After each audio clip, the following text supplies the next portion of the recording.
Привет, друзья! Привет! Всем большой привет! Мы в городе Неукен, Аргентина. И сегодня мы пойдем с вами вместе в настоящий поход. Мы будем учить русский во время путешествия, во время похода. Мы — это я, Макс, моя жена Юля, и наша дочь Сабрина. Сабрина. Как чувствуешь себя? Все у тебя нормально? Все комфортно? Все удобно? Вот. Сабрина идет не сама. Сабрину несет Юля. О, кстати, Юль, давай надо вот эту штуку. Извини, Юль. Вот. Я так понимаю, что эта штука нужна для защиты. Если ты падаешь назад, эта штука не дает тебе упасть на ребенка. Ну и удобно ставить назад. Хотя вообще не знаю, точно она нужна для защиты или нет. Да, нужна. Да? Ну окей, в любом случае эта штука нужна. Короче, мы идем сначала в Бардас, то есть в степь. Нам нужно будет перейти через гору, идти по долине, и потом мы придем к реке. Поехали. Нет, пошли. Ну, вообще, пошли — это не совсем такой корректный русский язык, хотя мы так говорим. Пойдем. Первое препятствие – перейти дорогу в Аргентине. Юля, давай. Давайте посмотрим. Первая, вторая, третья, четвертая, пятая машина. Так, кто-то уступит нам дорогу или нет? Здесь пешеходный переход. Светофора нет, но нет. В общем, бежим, бежим. Итак, первое препятствие успешно преодолено. Идем дальше. Нам нужно вот туда. Фух, мы только начали поход, а уже препятствия, уже какие-то сложности. Не знаю, мне кажется, что сегодняшний поход будет, наверное, практически экстремальным. А мы взяли с собой ребенка. Нужно быть очень-очень осторожным. Вот, потому что, знаете, опасности, они везде. Опасности, они повсюду. А когда ты идешь в поход, ты никогда не знаешь, чего вообще ожидать. Вообще, чего ждать от... Что может с тобой произойти? Что ты увидишь? С чем ты столкнешься? Вот сейчас, например, дует сильный ветер. Меня даже немножко качает. Короче, друзья... Вот посмотрите, как полиэтиленовый пакет, посмотрите, как он, Юля, что он делает? Колышется. Колышется. Как трепещет. Он трепещет?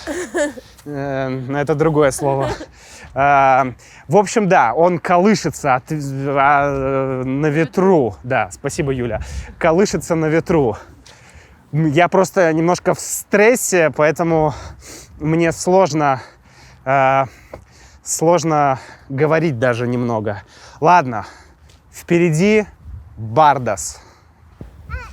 Дикие звери. Не знаю, может быть, это шакалы или койоты. Они живут в степи. Один белый, другой вот черный. Не знаю точно, кто это такие, но это какие-то животные. Каких еще страшных животных мы встретим там?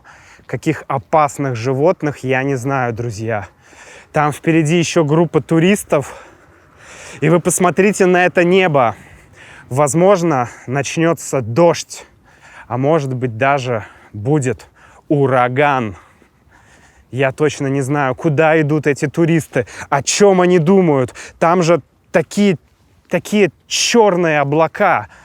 Совсем они не боятся. Ладно. Так, а вообще-то забор. Hola, buen día. Вообще-то забор. Я вижу место, где можно перебраться, друзья. И это наше второе препятствие. Так, ну что ж, я начинаю. Фух, я справился. Юля, Сабрина, Давайте вы. Нормальные герои всегда идут в обход. Какой обход? Ну тут есть обход, Зачем? потому что мы нормальные герои. Вот как выглядит дикая природа, друзья. Дикая степь. Дикая степь, не тронутая цивилизацией. Понимаете, здесь нет цивилизации. Дикая степь. Это что? Неважно. Машины. А это что? Еще машины. Так, а там люди какие-то бегают. Это что? Это что такое? Здесь была дикая степь. Все. Цивилизация заканчивается. Вот видите, здесь даже есть знак. Этот знак, там с другой стороны на знаке написано: нет цивилизации больше. Дальше идет степь. Бесконечная степь. Сейчас я вам ее покажу. Вот она. Бесконечная степь. Ну, вот эти деревья – это река. И мы туда идем. Долгий путь, долгий путь. А вот здесь, кстати, нам нужно будет пройти вот здесь. Здесь живут зайцы. И мы их часто очень видели зайцев здесь. Зайцы тоже могут быть опасными, я хочу вам сказать. У них 2 больших зуба, и если заяц тебя кусит, а зайцы еще могут быть бешеные. Вот, так что нужно быть очень осторожным. Вот так вот, видите, вот эти туристы тоже идут куда-то. Не знаю, куда они идут, но они идут, смотрите, они идут той же дорогой, что и мы сейчас пойдем. Они нас обгоняют. Они идут быстрее, чем мы. Но мы еще посмотрим, кто придет первым.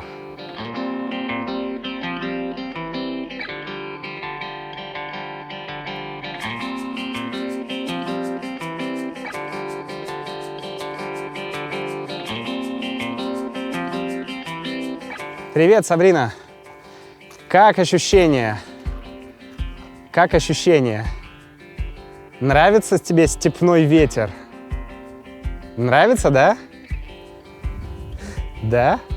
Или нет? Да? Ну хорошо. Ты зайца увидел? Это заяц! Сабрина, заяц!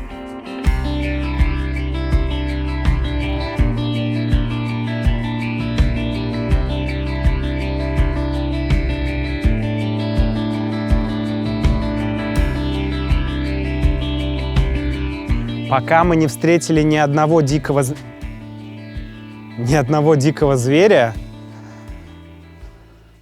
но нужно быть очень осторожным.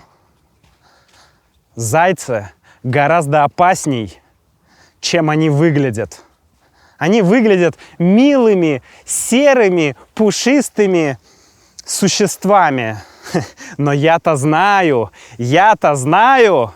что зайцы могут сделать с тобой.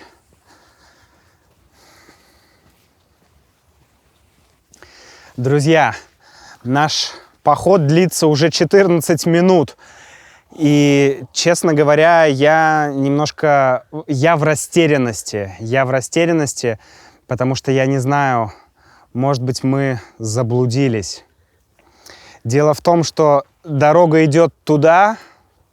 Сабрина? Дорога идет туда. И дорога идет туда. То есть можно пойти в ту сторону и в ту сторону. И как узнать, в какую сторону идти, если дорога идет и туда, и сюда?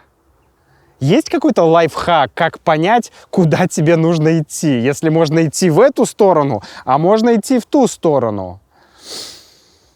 Не знаю, надо подумать. Уже 15-я минута похода.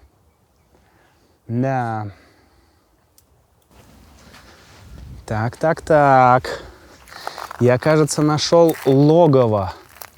Логово дикого зверя. Блин, ну посмотрите, какая большая нора. Туда не только заяц вместится, но еще и Элис, и сам Льюис Кэрролл. Огромная какая. Представляете, какие зайцы там живут? У них вот глаза такого размера, вот такие глаза у этих зайцев. Огромные патагонские зайцы. Посмотрите, какое интересное место. Вот этот холм, да, как и все здесь, сделано из такого песка. Не знаю, что это за песок, но это такой плотный песок. То есть в целом можно просто взять так, пошкрести, и ну, это просто песок. Можно, кстати, подойти и сделать это. Ну вот, я говорил вам, друзья, я говорил, что это непростое приключение. Посмотрите, кто там. Это дикие звери. Лучше к ним не подходить. Просто я знаю, что я делаю, но я вам не рекомендую никогда подходить к диким зверям, потому что ты не знаешь, что от них ожидать. Вон он, я вижу. Черный, в кустах. Черный, как сама ночь. Ой, Господи Иисусе! Иисус! Фу. Ладно. Да. Давайте попробуем посмотреть. Вон, эти зайцы делают здесь норы. Вот такие норы. Ладно. Я, конечно, не боюсь зайцев. Я вообще мало чего боюсь. Но близко к ним подходить не хочу. Итак, давайте попробуем пошкрести. Ну, как бы, да, не совсем. Но, ну вот, да, вот, в общем-то, вот так вот это все дело выглядит. Вот такой вот песок. Мы уже выходим из Бардос.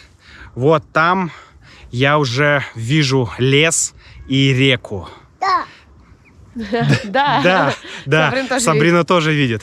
Так что сейчас мы идем к реке. К реке. К реке. Друзья, посмотрите, я вам говорил. Видите, это означает опасно. Опасно, большие бешеные зайцы. Я говорил, что здесь не простые зайцы живут. Здесь зайцы опасные. Да, Сабрина. Да, именно так. Опасные зайцы. Поэтому надо скорее уходить отсюда. Надо идти к реке. Смотрите. А это кто такой? Что это за зверь? Я не знаю, видно вам или нет. Вот там вот сидит серый. Не знаю даже. Но выглядит крайне опасно. Эй! Кш-кш-кш! Пш-пш! Зверь! Ты кто? Ты енот? Ну что ж, вот оттуда мы пришли. И вот здесь уже начинается река. И не думайте, что здесь уже безопасно. Нет. На самом деле не так просто идти по этой дороге. Конечно, не так сложно, как идти по степи, но, знаете, можно подвернуть ногу. Подвернуть ногу – это когда ты вот так вот делаешь, ты идешь и наступаешь вот так, и подворачиваешь свою ногу. Это называется подвернуть ногу. Я не хочу, да, подвернуть ногу, поэтому я иду аккуратно. Так что, друзья, да, сейчас мы пройдем немножко вдоль реки и будем спускаться к реке. Так, вообще-то здесь дорога для велосипедов. Нужно идти здесь. Ну все, 5 минут по такой дороге, и теперь снова начинается дикая природа, друзья. Дикая природа. Посмотрите на это. Опа, а это кто? Это дикая собака. Итак, Что у нас здесь? У нас здесь маленькая речка, а там большая река. Это рукав. Такие штуки мы называем рукавами. И не нужно думать, что такие рукава безопасны, потому что в этих рукавах живут монстры. Да-да-да. Я вам сейчас покажу одного. Сейчас мы его найдем. Я уже видел здесь монстров. По-другому их назвать невозможно. Так. Тут нету. Давайте посмотрим вот здесь. Так. Где же наши монстры? Где же наши монстры? Где же наши монстры? Так. Ладно. Посмотрим на них в другом месте. Ну что ж, друзья, нужно переходить по этому дереву. Да-да-да, нам нужно попасть на этот остров. Сейчас будем пробовать.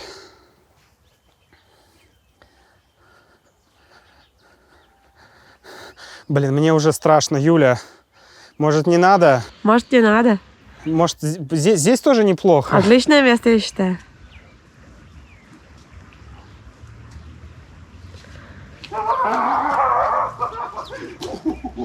Да, я это сделал. Молодец! Фу. Юля, давай.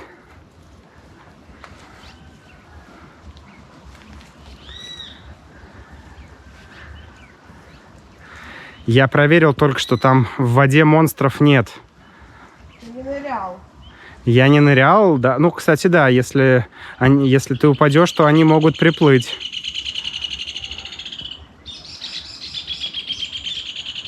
Так, почти.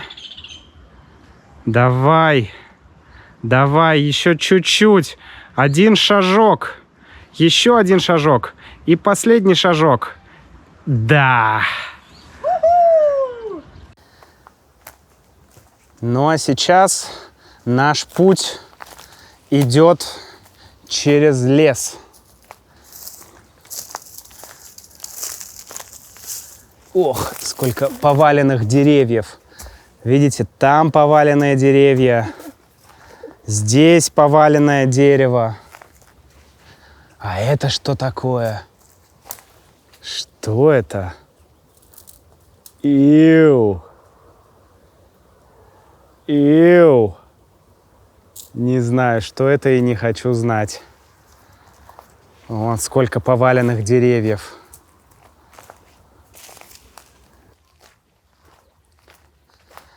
А вот она, река. Ее величество Неукен. У меня, кстати, было видео, где я сплавлялся по этой реке, и я проплывал вот здесь, я проплывал по этой части, но тогда все было без листьев, а сейчас все зеленое. Вообще по-другому выглядит река, по-другому выглядит все вообще. Ауа.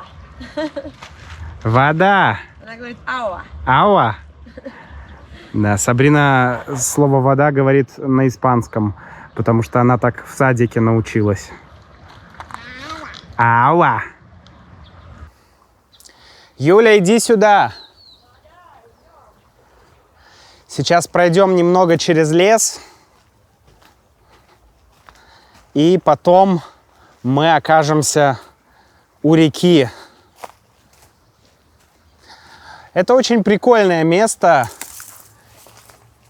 Мне здесь очень нравится. Здесь красиво. И обычно люди сюда не ходят. Ну, здесь я один раз только встретил рыбака, Роберто. А так обычно здесь никого нет. Ну, видимо, люди не очень любят ходить через это поваленное дерево, да, через речку, через рукав. Поэтому здесь ты можешь себя почувствовать в дикой природе.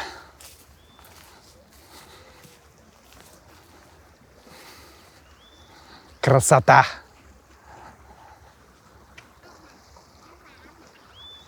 Юля! Ава, ава, ава. Юля, где будет место для нашего лагеря? Здесь? Ну нет. Давай пройдем подальше. Вот там есть неплохое место. И там мы разобьем лагерь. Разобьем лагерь. Ну, если там будет чужой лагерь, то мы его разобьем. И потом разобьем свой лагерь. Ну да, к сожалению, в русском такая странная есть оказия. Разбить означает сломать, но разбить лагерь означает как бы установить лагерь, да, то есть как бы встать на этом месте и ну и там поставить палатку или, например, развести костер, вот. Поэтому разбить лагерь. Мы сейчас разобьем лагерь где-нибудь на берегу реки. Еще одно гигантское поваленное дерево в воду. Ну, вот здесь мы и найдем место для лагеря. Здесь будет наш лагерь. В прошлый раз я пытался это бревно перенести туда, но у меня не получилось. Оно слишком большое. Может быть, в этот раз получится. Вот оно, место.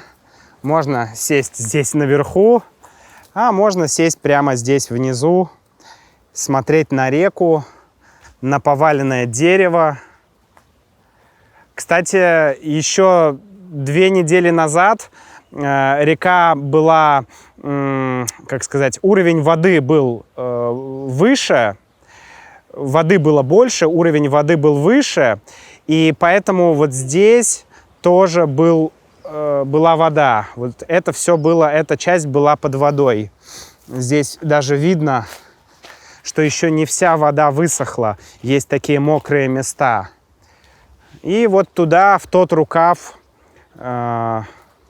вода текла. Очень красивое место. Такое идеальное место, чтобы ловить какую-нибудь форель. Вот я прям даже вижу это. Стоишь с удочкой и ловишь форель. Да? Такие камни. Все прикольно выглядит. Давайте посмотрим, есть ли тут какие-то монстры. Вообще, в прошлый раз я их много видел, а в этот раз почему-то не вижу. Не знаю, может быть, погода им не нравится. Может быть, ветер. Монстры — это карпы. Короче, вот со всю мою руку огромные такие карпы. Вообще просто обалдеть. Монстры.